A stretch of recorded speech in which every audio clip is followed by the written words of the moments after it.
Você está ouvindo o podcast do Economia Mainstream.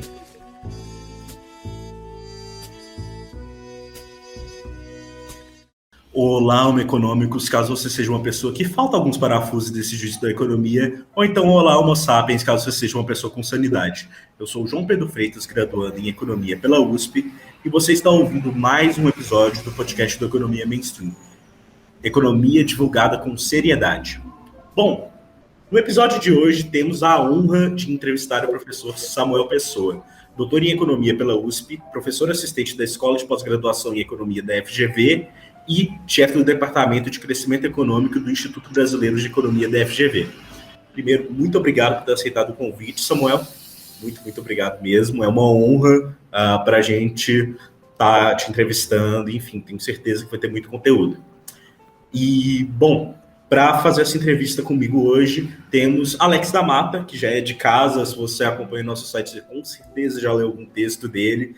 Enfim, nosso querido orangotango dos tempos de liberais antilibertários. Bom, Samuel, para começar a pergunta, a gente vai falar um pouquinho principalmente sobre a questão de desenvolvimento. A questão do desenvolvimento e do crescimento do leste asiático é algo extremamente polêmico. Tem um monte de narrativas em cima e um monte de disputa em cima das razões do crescimento e, enfim, de como é possível a gente replicar o crescimento extraordinário que aqueles países tiveram. A primeira pergunta que eu quero fazer para você é: os países do leste asiático, ali mais ou menos na metade do século XX, quando eles tiveram esse grande desenvolvimento, apesar dos pesares, eles tinham um ponto de partida institucional e educacional muito diferentes do Brasil e da América Latina como um todo. Você tinha, instituições relativamente melhores, você tinha um sistema educacional bem mais estabelecido e mais eficiente também. Então, a minha pergunta é: o quanto esse ponto de partida acabou determinando o crescimento posterior desses países e também, mesmo com essa diferença base, a gente conseguiria, a América Latina ou então o Brasil, conseguiria replicar o crescimento do leste asiático de alguma maneira, com algum tipo de condução? Eu acho que não. Acho que a experiência do leste asiático está associada a características específicas daquela sociedade. Acho impossível ser replicado na América Latina, absolutamente impossível. O crescimento do leste asiático ele tem uma característica que ele tem um lado de força bruta. Não é verdade que não tem ganhos de produtividade, tem ganhos de produtividade, mas tem muita acumulação de fatores. Eu costumo dizer, se você pegar o modelo de solo mais careta que a gente aprende, pega aquele modelo, tenta calibrar minimamente as características de uma sociedade asiática. Qualquer lugar do mundo que se trabalhe o tanto que eles trabalham, se estude o tanto que eles estudam, se poupa o tanto que eles poupam, vai crescer que nem eles. Então, para ser asiático, você tem que ser asiático. Tem que trabalhar 14 horas por dia, de segunda a sábado, tem que poupar 35% da sua renda, o chinês poupa 50%, e tem que estudar que nem louco. Estudar que nem louco é o seguinte: aquele casal de coreano que trabalha 10 horas por dia, 12 horas por dia, e chega em casa e fica enchendo o saco do filho para os filhos ficarem estudando. Fica olhando, controla, fica em cima. Gente, é uma coisa, é inacreditável. Assim, o crescimento asiático é que o Marx chamava de acumulação primitiva. Tá? É muito esforço, assim, no nível cavalar. Aí a questão que tem sempre um debate é que os asiáticos não são liberais, como a gente pensa, no sentido que tem pouca intervenção do Estado na economia. Não, eles têm muita intervenção do Estado na economia. Quer dizer, os economistas heterodoxos, que gostam do modelo asiático, eles estão certos quando eles dizem que lá eles intervêm muito. Tem duas dificuldades quando a gente transpõe esse caso para o Brasil. A primeira dificuldade é de causalidade. Será que os asiáticos crescem muito por causa da intervenção? Ou eles crescem muito porque eles trabalham que nem doido, estudam que nem doido e poupam que nem doido? Porque o modelinho tradicional diz que qualquer lugar que estuda que nem eles estudam, trabalha que nem eles trabalham, poupam que nem eles poupam, vão crescer que nem eles. Eu não preciso de BNDES, conglomerado para explicar o crescimento deles. O esforço que aquela sociedade aloca para o crescimento, com os modelos tradicionais, explica perfeitamente crescimento. Mas vamos supor que os modelos tradicionais tenham falhas, sejam limitados. Suponhamos que no processo de transição de um país de renda média para um país de renda elevada seja necessário, seja importante intervenções do Estado para completar mercado, para resolver falhas de mercado. Vamos dar todo o benefício da dúvida a eles. Primeira questão é, será que a gente consegue implementar um intervencionismo deles sem ter o resto, sem ter a escola deles, sem ter a poupança deles, sem ter as jornadas de trabalho que eles têm? Essa é a primeira questão. A segunda questão, vamos supor, dar o benefício da dúvida, que mesmo sem ter o esforço cavalar, que esse segundo passo eu acho mais difícil, já explico por que eu acho mais difícil, mas suponhamos que seja possível a gente replicar alguma coisa parecida com o intervencionismo asiático, sem trabalhar que nem eles, sem poupar que nem eles, sem estudar que nem eles. Aí tem a outra questão. Será que a gente consegue, com todo o nosso patrimonialismo e com toda a nossa democracia que a gente preza e gosta, implementar um Estado com a competência que o Estado asiático tem de implementar essas políticas?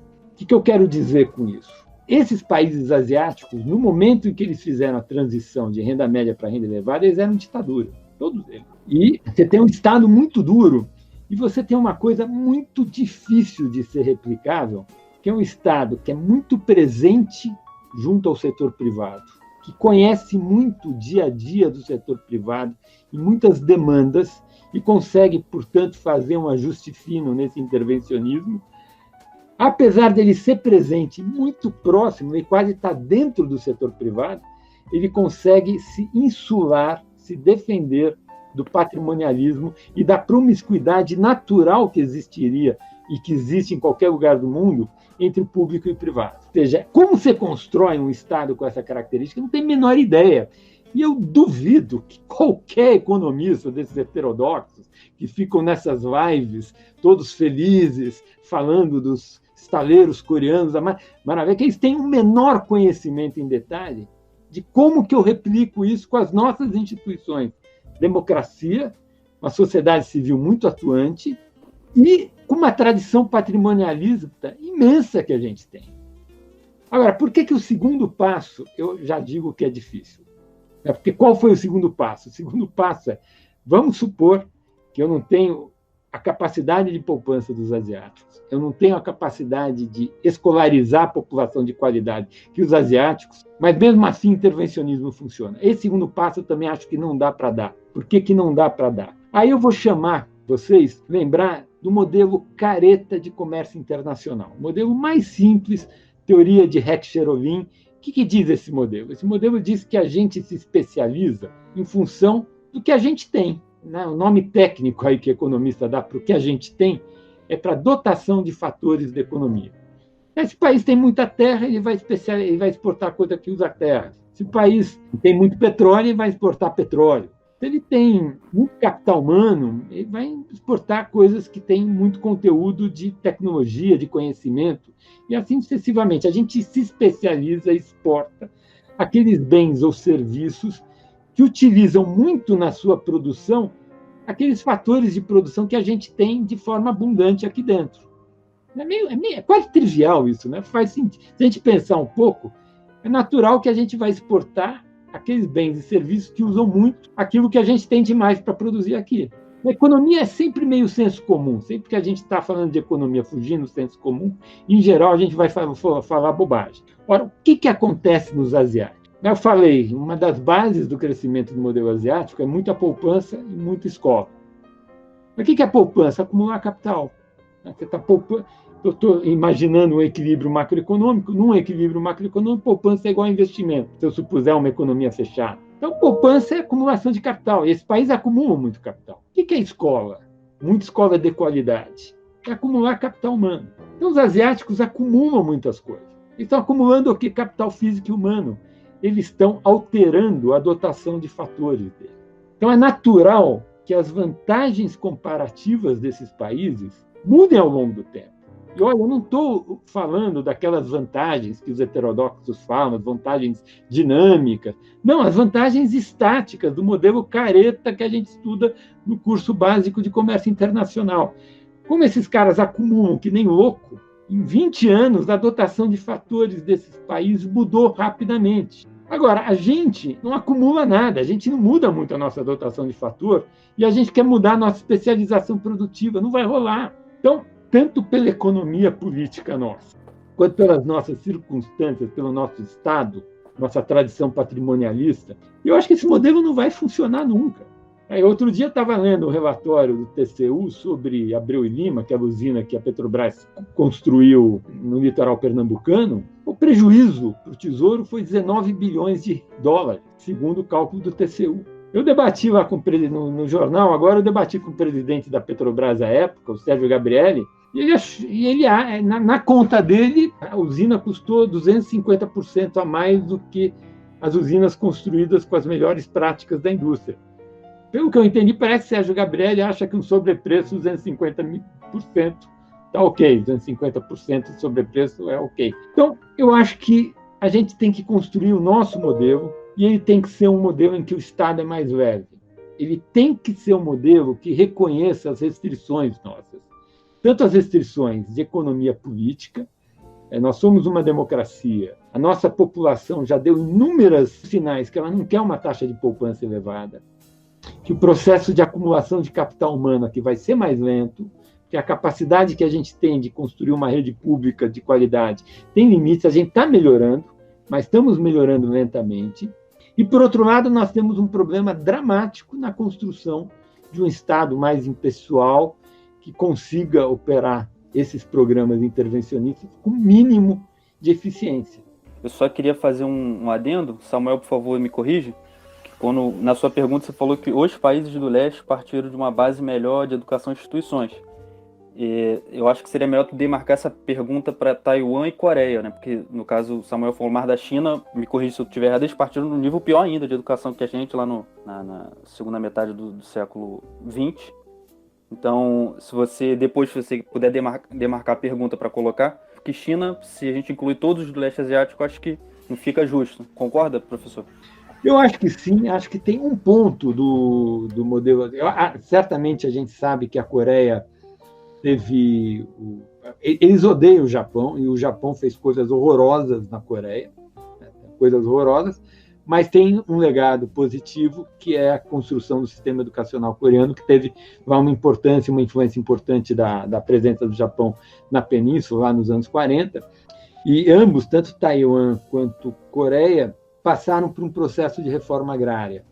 Esse é um ponto que a esquerda sempre levanta, e eu acho que eles estão certos. Acho que a reforma agrária, lá no início, ela gera uma homogeneidade maior da sociedade que facilita o desenvolvimento futuro.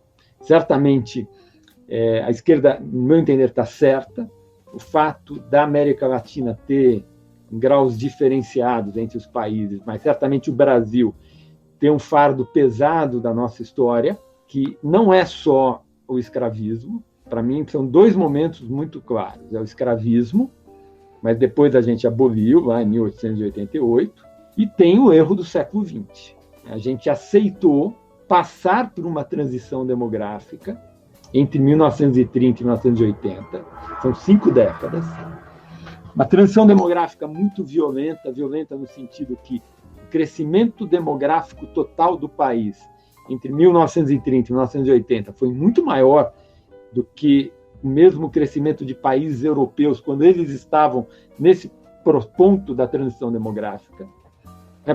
Por que foi muito mais violenta aqui? Porque a ciência progrediu e a gente descobriu maneiras, com saneamento básico, vacina e antibiótico, de aumentar a expectativa de vida, de reduzir mortalidade infantil. Mas a tecnologia para transformar uma pessoa num cidadão não mudou muito do século XX e no século XIX. Entre o século XIX e o século XX, e a maneira como a gente escolariza as pessoas é quadro negro, com o professor dando aula, a tecnologia não mudou muito. Então, custo de você, no século XX, dar estatutos de cidadania para uma sociedade ficou grande. E nós, brasileiros, erramos, porque a gente não priorizou a educação no século XX.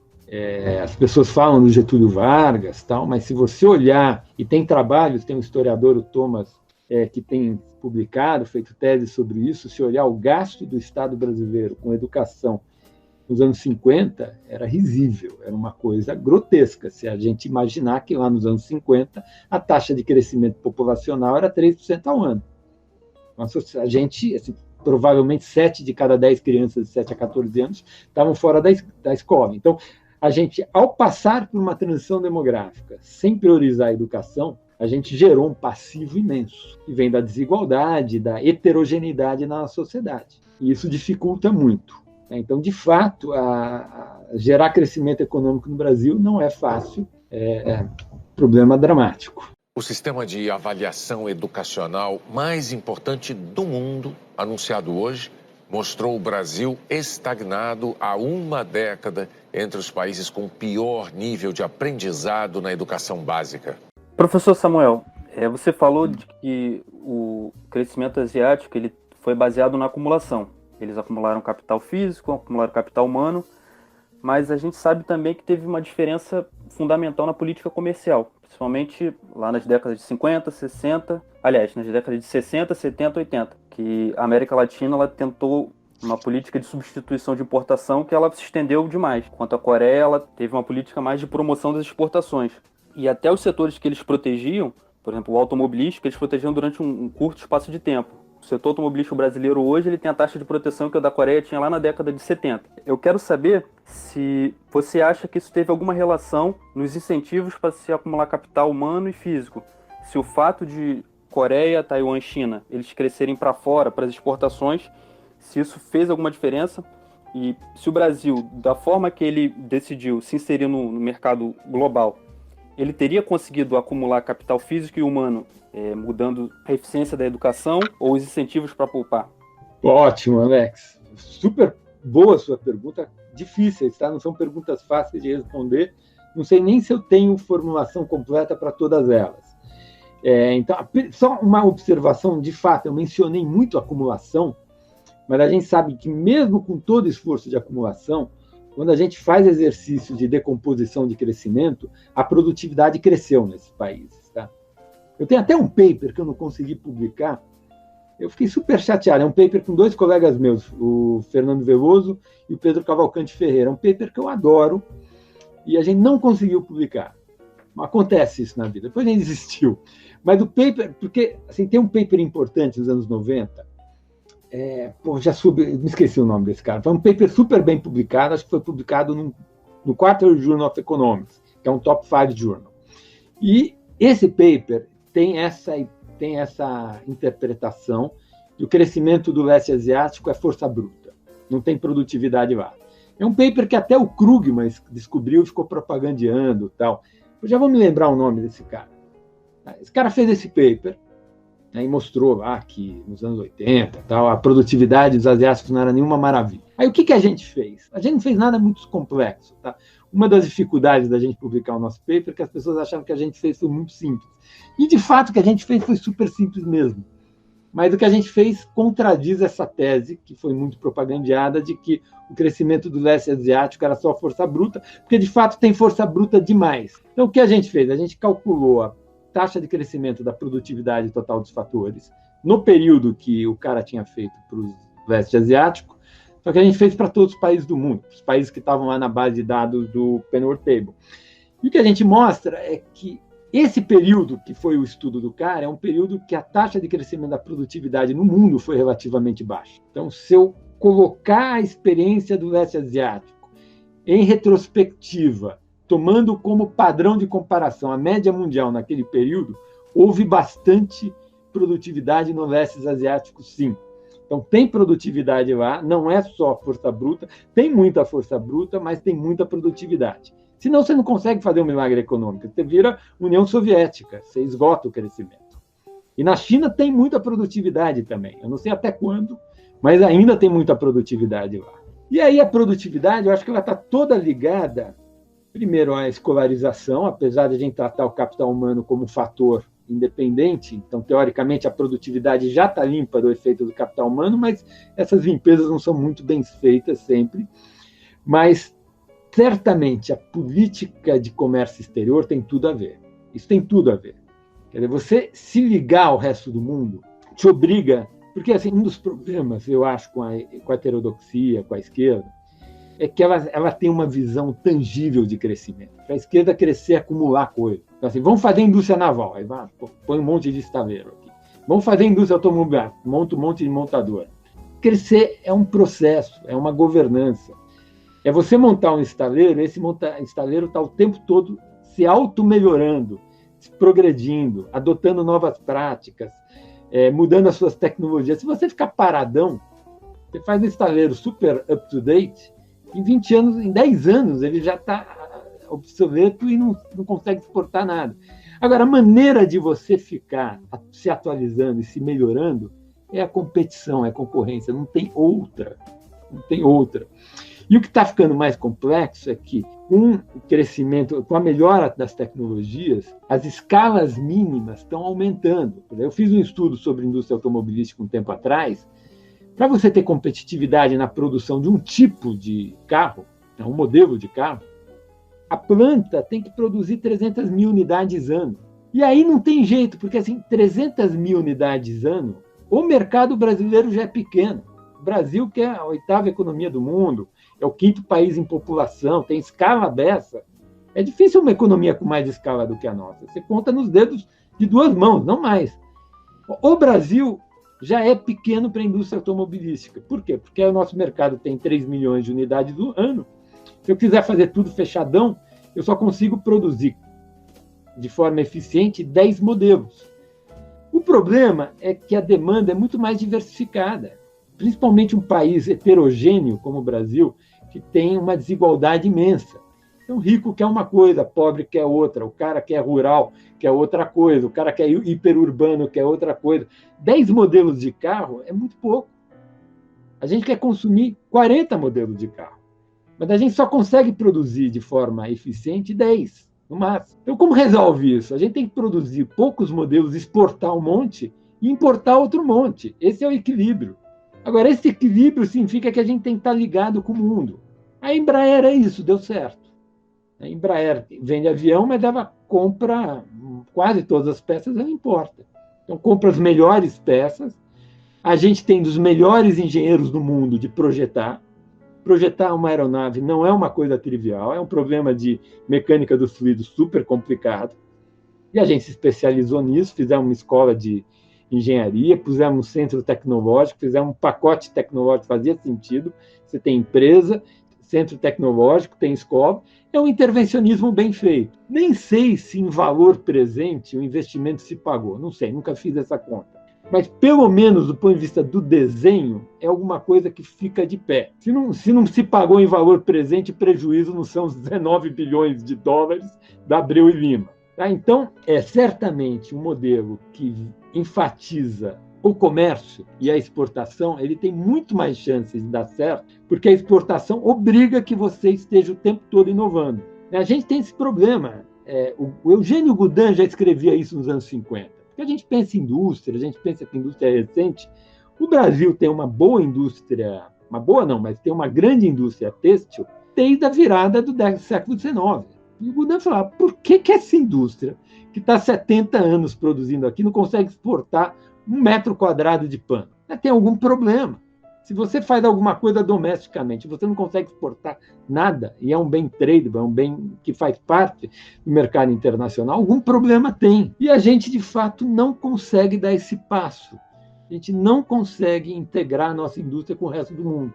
E aí ela está morrendo. Você põe lá 70% de barreira, como a gente tentou com o Inovar Alto, que era 60%, e ela morre do mesmo jeito, porque o Brasil está ficando, o nosso mercado é pequeno já para as escalas de muita coisa. Eu não sei se eu respondi tudo, Alex, acho que tinha alguma outra coisa, algum outro item da sua questão. O começo da pergunta foi respondida, no final eu tinha feito só um comentário. Será que o Brasil, se ele tentasse acumular capital físico e humano na velocidade que Coreia e Taiwan fizeram, com a indústria fechada, com a economia fechada, ele teria conseguido o mesmo desempenho. Mas eu acho que acabou sendo respondido. Não, você fez uma pergunta super sutil, e essa é difícil. Se gerou incentivos para... Desculpa. O que eu disse? Né? Eu disse, se acumulou muita coisa, acumulando muitas coisas, as vantagens comparativas estáticas vão mudando, e isso viabiliza alguns setores novos, isso viabiliza a mudança na estrutura. Né? Então, a gente sabe que essa tradição heterodoxa de esquerda, ela enfatiza muito a estrutura produtiva. Então, o que eu respondi é, olha, a estrutura produtiva está mudando porque tem uma coisa acontecendo antes, que é um esforço de acumulação das famílias brutal que está mudando a dotação de fatores, e aí é razoável que a estrutura produtiva mude na decorrência, como consequência de uma mudança muito acentuada na dotação de fatores. Ok.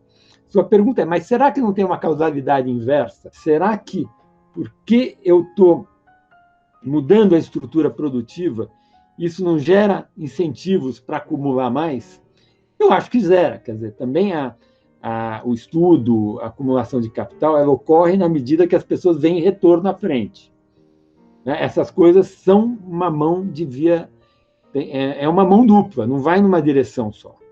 É uma causalidade sempre bilateral.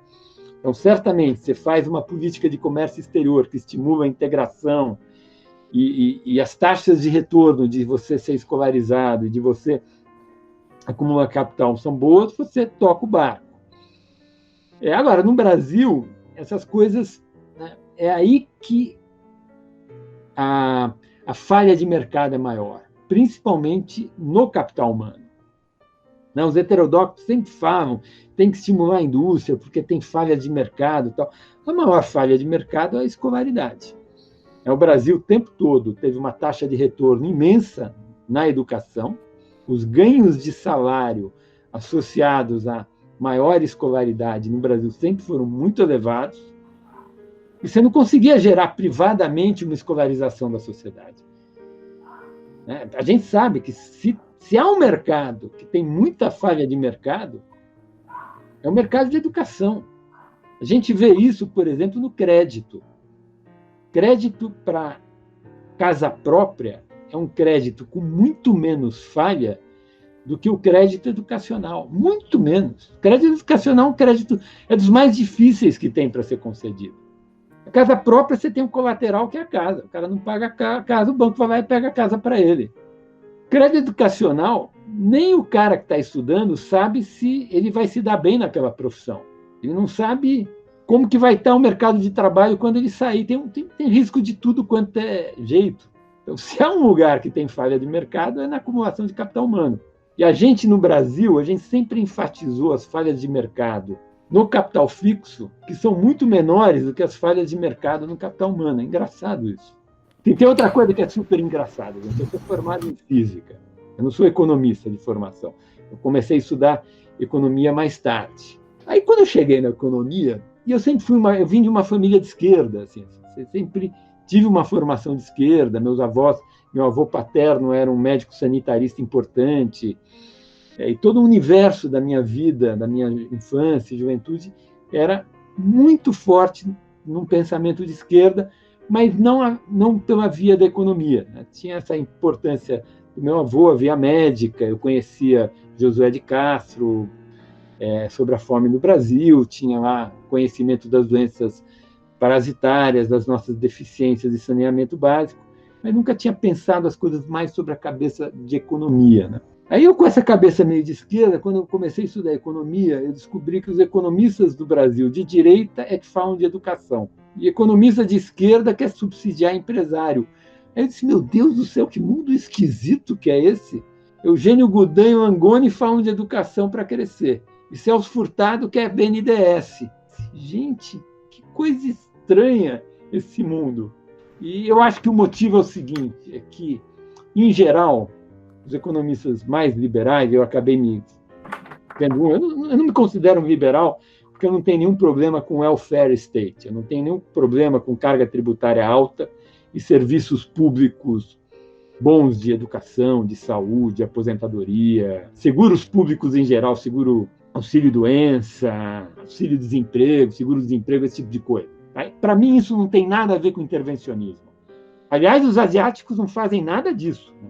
É muito estranho. A esquerda, que adora os asiáticos, a esquerda diz que gosta do povo, mas os asiáticos não fazem nada disso. Não tem welfare state no mundo asiático, e essa é uma das explicações de por que as taxas de poupança são tão elevadas. As taxas de poupança são elevadas porque, para os asiáticos, seguro é uma responsabilidade individual, familiar. Os caras poupam que nem doido. A gente acabou de ver isso. A China passou por essa epidemia, como todos nós passamos, teve necessidade de quarentena, a economia ficou sem trabalhar. Você acha que o governo chinês gastou dinheiro com auxílio emergencial para a população? Zero. A população se autofinanciou seu auxílio emergencial com as poupanças que ela tem no banco. Todo mundo. Financiamento próprio. Então, asiático não tem welfare. A diferença é o seguinte, é que a visão mais... Então, assim, não tem nenhum problema com o welfare state, com o Estado grande. Quando eu digo liberal, não é isso que eu estou querendo dizer. Tá? Quando eu digo liberal, é uma intervenção, uma interferência do Estado no funcionamento dos mercados menor. Nesse sentido que eu me considero meio liberal. Assim, né? Estou chamando economista liberal nesse sentido. Não é Estado mínimo nem Estado pequeno. Pelo contrário, pode ter carga tributária super alta. O ponto é que os caras mais intervencionistas, eles acham que o subdesenvolvimento é determinado de fora para dentro. Os caras intervencionistas acham que um país é pobre porque o mundo de alguma forma fez alguma coisa que transformou aquele país num país pobre. Então é tendência declinante dos termos de troca, que era aquela coisa da CEPAL. Ou se não é juros abusivos da dívida externa, ou se não é empresas multinacionais explorando os recursos do país, ou sei lá, inventa lá o que vocês quiserem. Mas, essencialmente, a visão heterodoxa da esquerda, que diz a gente tem que ter uma indústria própria, a gente tem que ser autônomo, tal, porque o mundo nos explora, o mundo nos rouba.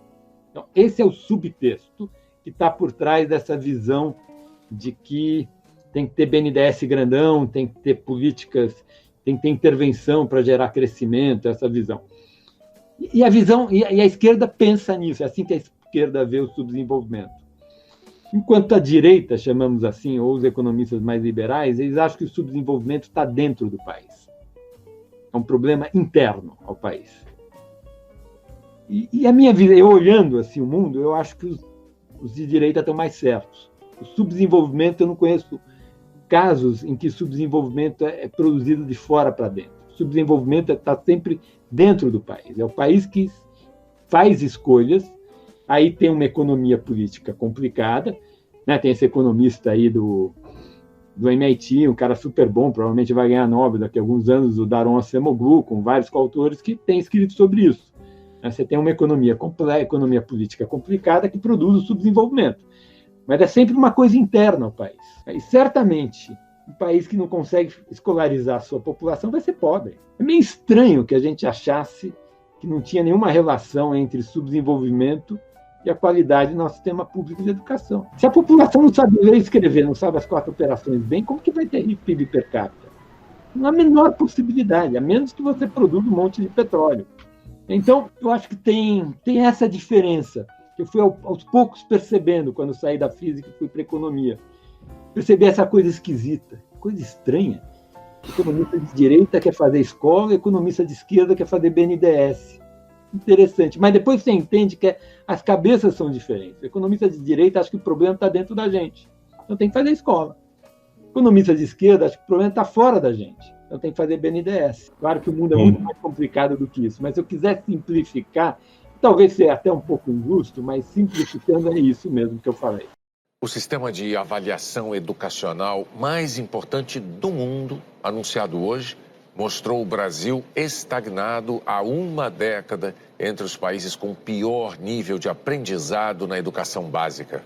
Deu para entender perfeitamente, professor. Muito obrigado. E entrando até um pouco nisso que você já comentou sobre o papel da escolaridade, a educação, de um tempo para cá, e principalmente depois da Constituição de 88, ela começou a ganhar um papel cada vez mais proeminente no debate público. Ela se tornou um dos temas mais relevantes quando a gente fala de eleições, tanto municipais quanto estaduais ou federais, enfim. O caso do leste asiático, especialmente da Coreia e de Taiwan, você já tinha um sistema educacional relativamente bom, um pouco por conta da herança da colonização japonesa, e também as políticas posteriores, você teve focalização, você teve um foco no aprendizado e um foco na escolarização cada vez mais ampla da população. Enquanto no Brasil, muitas vezes o debate público e muitas vezes as soluções de política pública que mais se vê em propostas por, enfim, diversos grupos é simplesmente tacar mais dinheiro para a educação que resolve. Mas, para você, comparando especialmente com essa experiência da Coreia e de Taiwan, além, claro, do aumento no investimento, o quanto a gestão e o quanto a eficiência do gasto vão ser determinantes para um melhor desenvolvimento de um sistema público de educação? Certamente, se olhar o Brasil nos anos 40, 50, 60, faltava dinheiro. Tinha claros sinais de subinvestimento em educação. Agora, nos últimos 10 anos para cá, a gente gasta 6% do PIB em educação. É mais do que suficiente. A gente gasta o suficiente. Seria até legal ter mais dinheiro, botar mais dinheiro em educação. Eu adoro essa ideia da gente aumentar o Estado, aumenta a carga tributária e coloca mais dinheiro em educação. Agora, o que a gente sabe é que, sob qualquer medida, a gente teria que fazer muito mais com o dinheiro que a gente tem.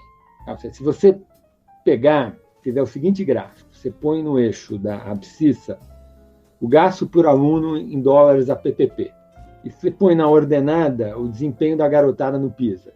O Brasil é o pior caso. É o pior caso. A gente gasta muito, aí vai ter uma curva de eficiência. É razoável que, conforme o gasto aumenta, o desempenho no PISA aumente. Então vai ter uma relação crescente. Ok, tem uma relação crescente. Aí você estabelece uma curva dada por essa relação crescente entre gasto, dólares a PPP, contra desempenho no PISA. Aí tem países que estão muito abaixo dessa curva. E tem países que estão muito acima. Os países que estão muito abaixo, eles ou gastam muito para o desempenho que têm, ou deveriam ter um desempenho muito maior com aquele mesmo gasto. Uma das duas coisas. Você pode andar ou na abscissa ou na ordenada. Ou seja, com aquele gasto ele devia ter um desempenho muito maior, ou, dado que o desempenho é esse, deveria ter um gasto muito menor, para você ir para a curva que é a norma internacional. O Brasil está muito abaixo dessa curva. E aí, se você pega essa mesma curva, faz uma translação paralela a ela para baixo, até ela passar no ponto do Brasil, não fica nenhum outro país abaixo do ponto do Brasil. Ou seja, para aquela amostra que tem dados, o Brasil é o pior. Tem outro dado que eu vi outro dia, numa apresentação do Ricardo Paes de Barros, que é o gasto por aluno no ensino médio nos últimos 15 dias triplicou e o desempenho ficou parado, não aconteceu nada. Então, se você, por exemplo, comparar a área da educação com a área da saúde, eu diria, educação não é um problema de baixo investimento. A gente tem que melhorar a gestão, melhorar a eficiência. Saúde já não. Pelo que a gente gasta, os indicadores de saúde no Brasil não são tão ruins assim. Ou seja, eu estou dizendo o seguinte, que o SUS é relativamente muito mais eficiente do que as redes públicas de educação. Acho difícil a gente melhorar a saúde sem aumentar o orçamento dela. Tem muitas coisas para fazermos na área de gestão da saúde, mas a gente está num patamar que é outro relativamente à área educacional. E eu acho que provavelmente, é um chute, não sou especialista no tema, mas a gente sabe que na área da saúde tem muita parceria pública e privada. Tem coisas que o público faz, tem coisa que o privado faz, tem coisa que é uma mistura. E eu acho que a forma como na área da saúde a gente adentrou o privado junto com o público, eu acho que foi produtivo. Acho que talvez a gente pudesse pensar coisas parecidas na área educacional. Professor, você explicou para a gente que o modelo de desenvolvimento asiático não é compatível com a taxa de poupança do brasileiro e com a nossa institucionalidade democrática, ao menos o modelo que eles tinham lá nas décadas de 70, 80 e metade de 90. E com o nosso patrimonialismo também. Exatamente, com o nosso patrimonialismo. Mas será que vale alguma recomendação de mal menor? Se quer fazer tal política, mesmo que não seja apropriado para o nosso caso, faça desse jeito que tem menos chance de dar errado. Eu queria que o senhor dissesse qual seria a recomendação de política, para caso a gente tenha uma demanda política por esse tipo de intervenção, como a gente consegue minimizar os danos, aprendendo com a experiência coreana, taiwanesa, e quais que a gente deveria simplesmente não tentar, porque não é apropriado, não é mais apropriado uma questão temporal ou uma questão geográfica, cultural? Olha, Se você pegar mesmo a experiência da Coreia, tem alguns papers recentes, eu ainda não li todos, mas tem vários papers recentes bons sobre a intervenção na Coreia. Houve uma intervenção na indústria pesada que foi nos anos 70, acho que foi de 72 a 79, é um evento marcado no tempo. Teve um presidente que quis fazer isso tal, e foi feito, durou uns 6 ou 7 anos, depois a política foi desfeita.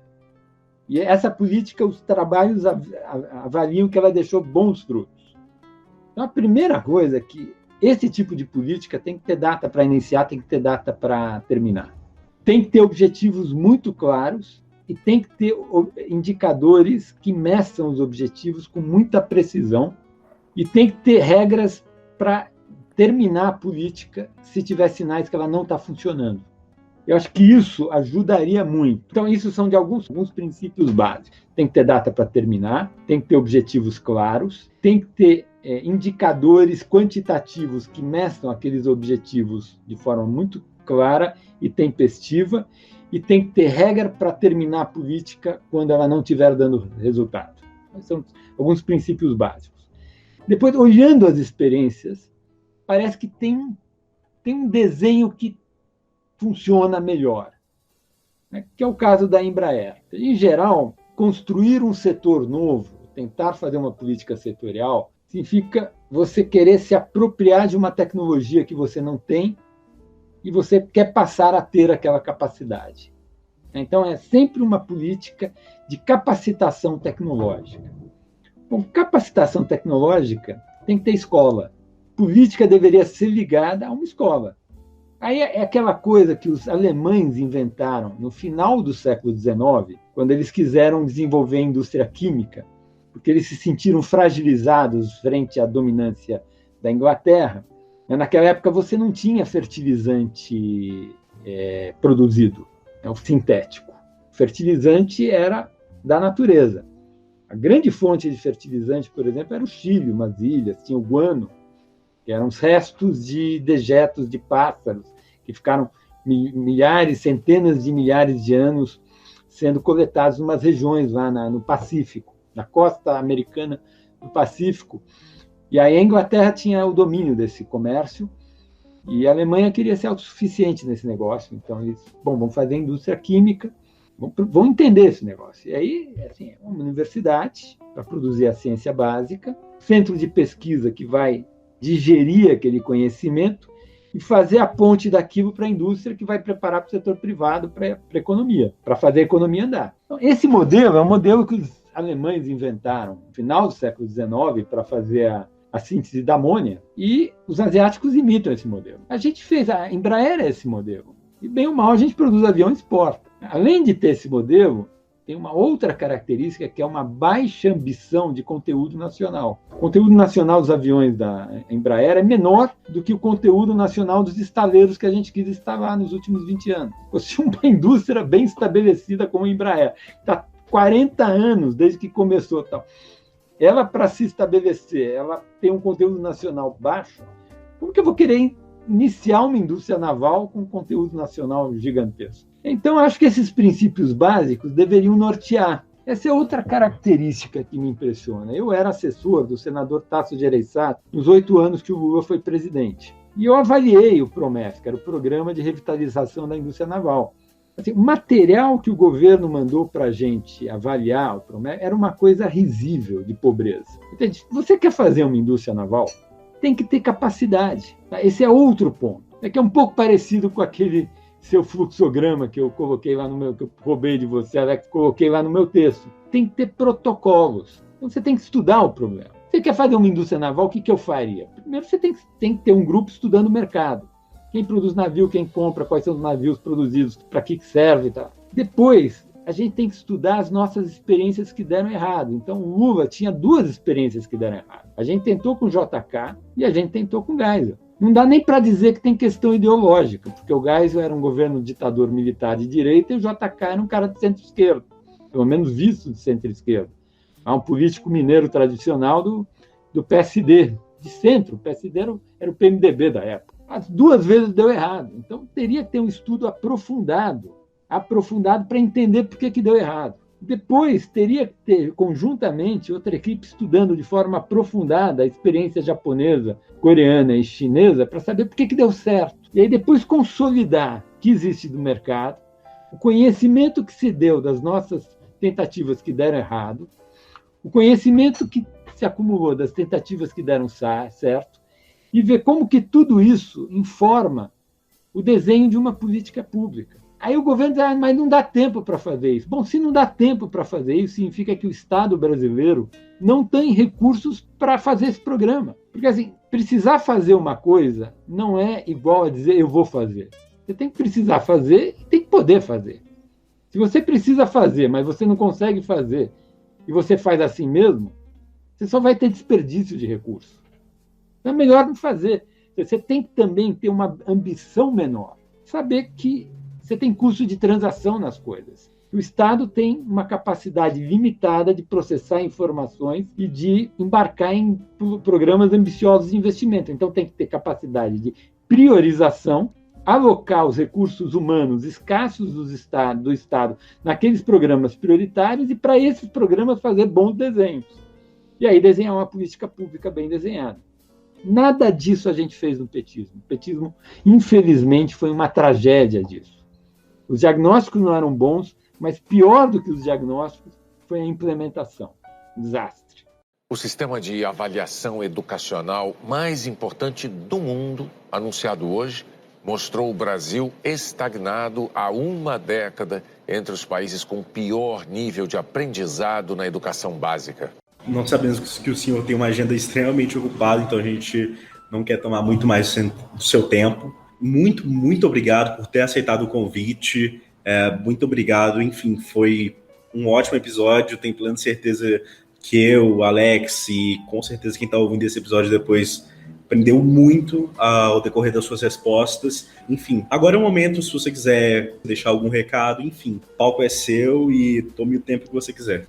Bom, Pedro, muito obrigado por essas palavras finais. Queria agradecer aos organizadores, João, você, Alex, Lucas, que me convidou. Eu acho que é super importante a gente olhar a nossa história. Eu tenho escrito colunas pensando a experiência da Petrobras, a experiência de Abreu e Lima, porque assim, o Brasil é um país pobre, falta recurso. A gente não pode se dar o luxo de desperdiçar dinheiro. Quando eu vejo o ex-presidente Lula, que está muito bem nas pesquisas, uma chance imensa de ser o nosso próximo líder a começar a governar o país em 2023, tuitando sobre a indústria naval, eu fico desesperado. Meu Deus, você não aprendeu nada. A indústria naval foi um desastre. Tem estudos do IPEA que mostram que, ao longo dos 7 anos que se tem dados, o custo unitário do trabalho não caiu nessa indústria. Ou seja, não houve curva de aprendizado. O custo unitário do trabalho no Brasil é 11 vezes maior do que na China. É 5 vezes maior do que a Coreia. Não vai dar para a gente ter indústria naval assim. Se o nosso custo unitário do trabalho, que é o custo do trabalho dividido pela produtividade da hora homem, é 11 vezes do concorrente, gente. Então, assim, por outro lado, se você começa com um custo que é 11 vezes do concorrente, a curva de aprendizado tem que ser rápida, porque você tem que convergir para o custo do concorrente. Você não tem 100 anos para fazer. A automobilística a gente está 70 anos tentando. Não tem esse tempo. O tesouro quebra antes disso. Então, a gente tem que entender por que a gente, mais uma vez, a terceira vez, tentou, gastou um monte de dinheiro e não houve aprendizado. Por que a curva de aprendizado não evoluiu? Eu acho que tem tudo a ver, entre outros motivos, com carência educacional. Você conversa com as pessoas que tocavam esses taleiros, você ia contratar o trabalhador, você achava que você estava contratando o soldador. Aí você tinha que contratar professor e botar os caras tendo aula de matemática e português. Um ano para começar a formar um soldador. Então, enquanto a gente não conseguir ter um sistema público de educação de qualidade melhor, vai ser muito difícil a gente ter uma indústria de transformação mais eficiente. Muito. Porque as tecnologias mudaram. Hoje, um trabalhador de chão de fábrica tem que ser um cara sofisticado, tem que ser um cara que lê o manual de uma coisa e entenda. E claro que o brasileiro é inteligente e pode fazer isso, não há a menor dúvida. Mas tem que haver programação e a gente tem que melhorar as nossas escolas. Então, eu acho que, independente da disputa política, isso tudo que a gente está falando aqui não tem disputa política. Não é direita, esquerda, não é esse partido ou não. Você quer fazer a indústria naval? Não tem problema. Você acha que é importante? Faça. Mas tem que ter mecanismos que garantam que não vai virar simplesmente um desperdício de recurso público. Era essa mensagem que eu queria deixar aqui, no final da nossa conversa. Muito obrigado pela oportunidade, gente. Obrigado, professor. Muito obrigado novamente, professor. Então, meu caro ouvinte, muito obrigado por ter ouvido até aqui. Siga-nos nas redes sociais, Facebook, Instagram, Twitter, acompanhe o nosso site e, se puder também, contribuir monetariamente. Todo o trabalho que a gente faz aqui no Economia Mainstream é voluntário, então no apoia.se/Economia Mainstream você consegue contribuir para a gente, ou então pelo Pix. É isso, muito obrigado e até o próximo episódio.